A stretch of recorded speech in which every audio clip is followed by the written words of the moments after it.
Okay, House Speaker Nancy Pelosi tweeted, Republicans repeatedly refuse to say what amount the president wanted for direct checks. At last, the president has agreed to $2,000. Democrats are ready to bring to the floor this week by unanimous consent. Let's do it. That's what Pelosi said in her latest tweets regarding the $2,000 stimulus checks that President Trump is pushing for. Senate Minority Leader Chuck Schumer Senate Minority Leader Chuck Schumer, I can't even speak anymore. This is getting so silly. Senate Minority Leader Chuck Schumer said, Trump needs to sign the bill to help people and keep the government open, and we're glad to pass more aid Americans need. Schumer said in a tweet, maybe Trump can finally make himself useful and get Republicans not to block it again. So basically what's going to happen is that the Democrats, they're going to put up for votes on Christmas Eve. They're gonna look for that $2,000 stimulus check that President Trump is demanding. They're gonna put it up for vote, and they're gonna force a Republican to stay behind in DC to show up and object it in person. These are just political games. This is just getting out of hand. It is unclear what the exact language of the bill would be, but the Republicans, they're expected to object it. But that's going to put them at odds with President Trump, of course. Here's some additional details from reporters that are covering this story as well. One reporter, Jake Sherman from Politico, said, the president seems quite confused here. He's saying that the COVID bill includes all sorts of non-COVID related policies, but many of the policies he's reading off are in the omnibus bill. The two are combined with his administration's blessing for the ease of passage.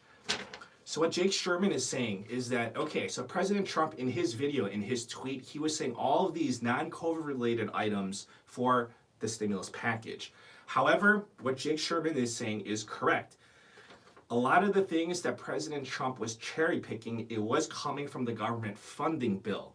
But nevertheless, a lot of you have said, why are we providing all that support? There was billions and billions of dollars going in foreign aid to special interest.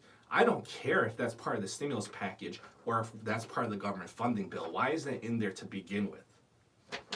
You know, especially at a time like this when the American people are suffering, when people are dying, when people are losing homes, when people are losing jobs, when people are living in their cars. I mean, this is getting ridiculous. And you're going to be sending all this money overseas. You should focus and concentrate on Americans at home.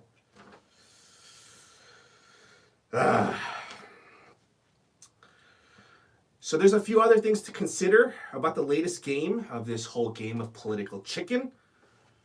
Well, the first one, as I said, is that the foreign aid and pork spending, as they're referring to, is not in the COVID bill. It's not in the stimulus package, but that's in the omnibus bill. That's the omnibus bill, which is the government funding bill.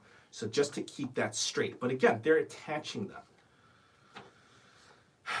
If Trump's saying he's not going to veto the bill. So he's just doing nothing. He's just being silent on this. You know, which got me confused the other day because the House passed it in a rush. The Senate, they passed it in a rush.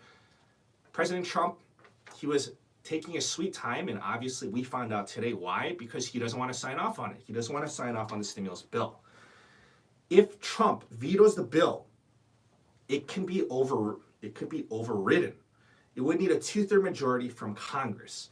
But again, that's it. That is if President Trump vetoes the bill. His other option is just to act silent on it.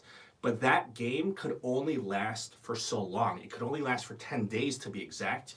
Because if it goes on for 10 days without a veto from President Trump, then the stimulus bill will be signed into law. Because the House and the Senate will not need President Trump's signature if 10 days pass. Without the House and the Senate adjourning. Again, this would be awful for the House and the Senate, our beloved politicians, because they would not be able to adjourn and enjoy their holidays. Of course, yes, in reality, most of the politicians would be going home for vacation for the holidays, but then again, they would not be able to adjourn, and somebody needs to stay behind and keep the sessions going. So this is literally a game of political chicken that is being played with the politicians, the party leaders, and President Trump.